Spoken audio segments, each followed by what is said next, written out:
Sup, Libra? So, yan mga babes, no? Musta naman tayo dyan?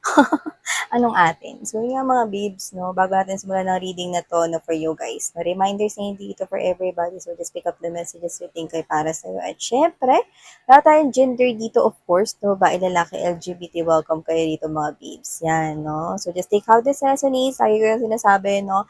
Pag hindi mo feel at hindi mo talaga ma-connect yung sarili mo, no, wag mo talagang panoorin, my loves, no, kasi hindi talaga yun for you.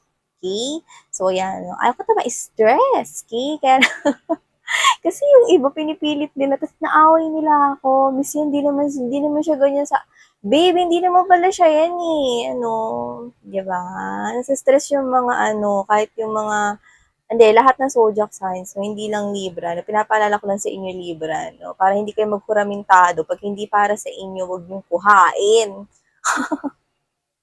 Kasi nga, ang ating channel, no, is for you to be able na mag-guide at ma-manifest ninyo ang inyong mga dreams and goals in life. Yan, no, yan ang gusto ko, no, at para yan ay makamtan at maabot ninyo, nararapat lamang, of course, no, na syempre nasa isang positibo kayong energy. Kasi kung kukunin ninyo lahat ng reading, no, eh, ang dami-dami nyo dite, eh di magkakaroon ng negatives, 'di ba? So, yun mga babes, no? If you feel that the reading is for you, then grab it. Okay? So, yan. Okay. So, tinan natin mga nakshis. Ang pangalan ng inyong ina. So, yan mga babes. Tinan natin. Spirits and Angel, guys. Archangel Michael, thank you so much. What do we have here for my Libra, please? What do Libra needs to know? This is for Libra. Libra.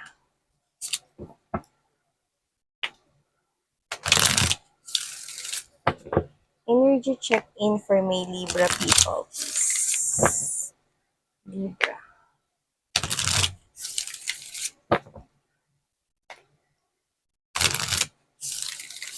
Okay. Let's rock this. Tignan natin mga babes. Ano bang meron dito for you? Libra. Oh, chaos and conflict is right off the bat, but there's this banderitas, so don't worry right here. So, tinan na natin. Everything will be at the balance. Ilatignan natin lahat dito mga babes. Yeah. Someone here feels unfinished business with you guys. But I can see it ending. There's clarity here. I'm getting that as well. Yeah, definitely. Oh. Okay. Okay.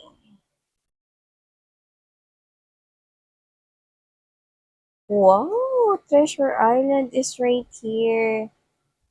You could be connecting right here with two people, I must say. With the chaos and conflict in here, Libra, I'm picking up chaos and conflict and there's this unfinished symphony right here. So nakikita ko dito, mga babes, no? I'm getting this type of energy wherein if you are dealing here with someone new, like literally new love ito, no? Nakikita, doon man tayo sa someone new. Like literally may connection na kayo or whether hindi pa kayo in relationship officially or what, no? Basta parehas kayo ng feelings and emotions because loyal heart is right here. Pwedeng nagkakaroon dito na ng conflict, pwedeng misunderstanding, tampuhan, away, sige. Hindi naman iiwasan yan sa isang relationship. But with the banderitas, mga babes, no, I can see na malalampasan nyo rin yan. No? Nakikita ko dito na mag-move forward yan into calmer water because of the to the sea in here. This is yun na magkakaayos kayo. Normal naman talaga, mga babes, no?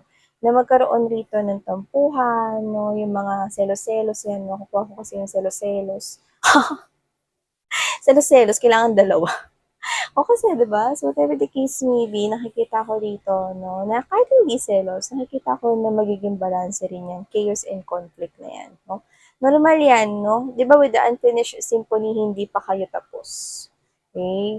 Ng kung sino man. New energy yan, ah.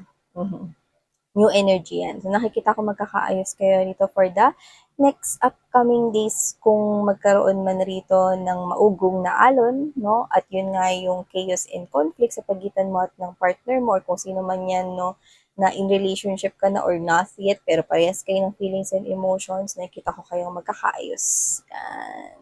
But if you're dealing as well with the ex-person, but I'm also picking up na you're dealing here in silence. Anong ibig mo sabihin, Miss yan? Kaya nga sabi ko sa inyo, diba? Dalawa yung energy rate na nakikita kong kadil ninyo. So, ilagay niyo yung sarili ninyo kung saan kayo mag-resonate, mga mahal. No? Pero, I can see both. If you're dealing here with someone new, there could be a misunderstanding arising here. No? At pwedeng hindi kayo masyado nag-uusap. No? Kung sino man yung new person na yun. Or kung mag-usap man kayo, no, may pagalit. No? Kumain ka na. Oo, kakain na ako.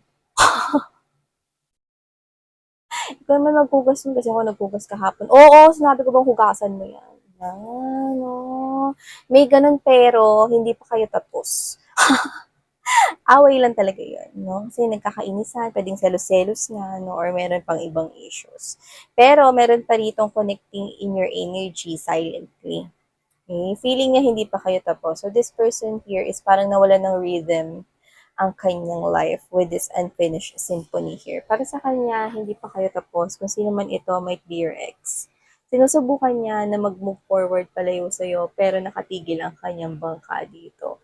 So malamang na naiisip ka ngayon ng ex mo, no? At high chance na nag-iisip rin siya rito, no? Na ibalik ang rhythm ng kanyang buhay, no? At alam niya na ikaw lang din naman yun, see? Kasi alam niya na ikaw ay may tinatanging loyal heart. Okay? I'm also getting this kind of energy that if this is your ex who left you because of a third party situation, someone else, I'm seeing that this person could be realizing right now that you are someone faithful when it comes to love. So, pwedeng binitrade siya noon or pwedeng natuklasan niya no, na meron rin palang kakonect na iba yung naipalit niya sa'yo. So, only just take how this resonates. Yeah. But I'm seeing that if it is your ex silently connecting to you, spirits and angel guides are telling you that that ex, okay, ay hindi talaga nabibilang at nababagay sa mundo mo. With the not for you, spirits are saying right here na magkakaroon ng delay sa iyong good fortune or sa mga magagandang darating sa buhay mo if you allow your toxic ex. Kagaya sa sitwasyon na binanggit ko kanina, if that is your situation or near to that situation, and seeing that your angels and spirit guides wants to protect you from this person. So not allowing this person back into your life will bring you blessings and more opportunities to come your way. Pero pag inalaw mo siya rito, no, siya actually yung magiging dahilan kung ba't ka magkakaroon ng temporary pause. Yeah. Oo, naiisip ka niya, pwedeng nalulumbay, nalulungkot siya sa'yo rito at nag-iisip siya na kontakin ka, but spirits and angel guides are saying, ignore this person. I repeat, if this is not for you, then don't claim it. Okay? Kasi nakikita ko rito that you're happy with your new person. I'm seeing you being happy with the new person kung paparating pa lang siya sa buhay mo. So kung ex mo na to, detach. Because I can see that it will just drain your energy. This person might be missing you right now, but this person is hindi siya belong sa iyong life. Yeah. Yeah. So whatever the case may be, this person will get you stuck in here. Pero yun nga, as I've told you, nakita ko rito, no, Libra, na itong bagong person na to, no, is maugong man yung alon ngayon, especially if it's a new connection, no, ganyan naman talaga, no, maganda nga yan kasi yan ang susubok ng tibay ng inyong samahan, eh. So nakikita ko kayo magkasama, no, here and now ng person na yan, no? At nakikita ko rito, no, na hindi man rito magkakaroon ng pansinan, pero magkakaroon rin naman rito ng happy-happy, ano? We have here the happy-happy, no? Kanina selos-selos, ngayon happy-happy naman. Pagtapos na magselosan rito, no, happy-happy na ulit. See? You know what? The balloon symbolizes ascending. So, mag-a-ascend ang inyong connection dahil mas mararamdaman ninyo na natitibay ang inyong relationship because of this. See, you've got number 26. When you add it up, what will you get? It's number 8. It's the infinity symbol right here. So, I can see masarap talaga sa pakiramdam kapag ang tagumpay, no, is talagang nananamnam mo, no, kapag kadumaan kayo sa mga pagsubok, no. Ang isang relasyon ay mas tumitibay kapag kadumaan kayo, no, sa mga pagsubok pero hindi kayo natitibag, no. Mag-away man, hindi man magpansinan, walang hiwalayan dito. Yun yung nakikita ko. So, you're moving towards Treasure Island right here. I can see that this relationship is talagang magtatagal, no? Kung sino man yung new person na yan. At this person will bring you more blessings into your life. Kasi siya talaga yun eh. Siya rito yung tinatawag na parang lucky charm mo. No, that new person is your lucky charm. Yeah, this is the type of person here na hindi ka iiwanan. Okay? Pero magpapatuloy pa rin dito, no, ang pag-iisip na yung past person sa'yo, Libra, no? So, get ready kasi nakikita ko siya dito kukonekta kasi, oh, yun, kita mo, may ibon dun. See? Nag-iisip siya rito. Nawalan kasi ng rhythm yung buhay niya. So, baka mahilig siya sa music. At kung nakikinig man siya ngayon na puro mga sad songs yun. No? Sad songs yung mga pinapakinggan niya. Okay, so Libra. Yan, no?